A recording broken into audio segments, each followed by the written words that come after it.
Hindi lahat ng sikat ay garantisadong magwawagi sa politika. Sa 2025 midterm elections, ilang kilalang personalidad ang nagtangkang pumasok sa mundo ng serbisyo publiko ngunit nabigo.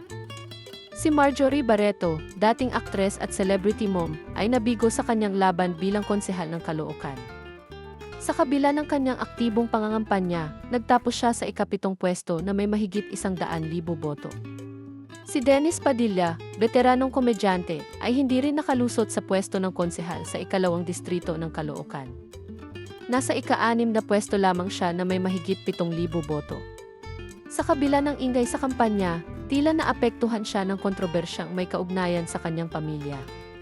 Para kay Marco Gumabao, hindi sapat ang pagiging artista upang makuha ang pwesto bilang kongresista ng ika-4 na distrito ng Camarines Sur. Nakapagtala lamang siya ng 74,600 boto, malayo sa nanguna na may 121,000 boto. Si Ara Mina, na tumakbo bilang konsehal sa Pasig City, ay nagtapos din sa laban na may mahigit 40,000 boto.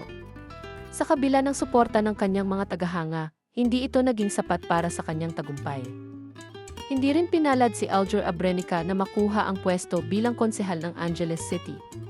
Sa kabila ng kanyang sipag at mga plataporma, nagtapos siya sa ika-4 na pwesto na may mahigit 32,000 boto. Si AJ Falcon, na naghangad ng pwesto bilang kinatawan ng ika-2 distrito ng Oriental Mindoro, ay natapos sa ika-2 pwesto na may 78,000 boto, malayo sa kanyang kalaban. Quick cuts of other celebrity losses: Raymond Bagatsing, Luis Manzano, Angelica de la Cruz, Enzo Pineda, Anjo Elana, Victor Neri, Philip Salvador, Willie Revillame, Manny Pacquiao, Bong Revilla. Ang kanilang mga pangalan ay kilala, ngunit sa halalan, ang boto ng tao pa rin ang pinakamahalaga. Sa kabila ng kanilang kasikatan, hindi naging sapat ang kanilang mga kampanya upang makuha ang tiwala ng mga botante. Sa pagtatapos ng halalan, malinaw na ang politika ay higit pa sa kasikatan, ito ay tungkol sa serbisyo, tiwala at kakayahang manguna. Ang mga natalong personalidad na ito ay may pagkakataon pa rin upang maglingkod sa iba't ibang paraan. Sila ay mga bituin na sumubok at bagamat hindi ngayon ang kanilang oras, maaaring may susunod pang pagkakataon.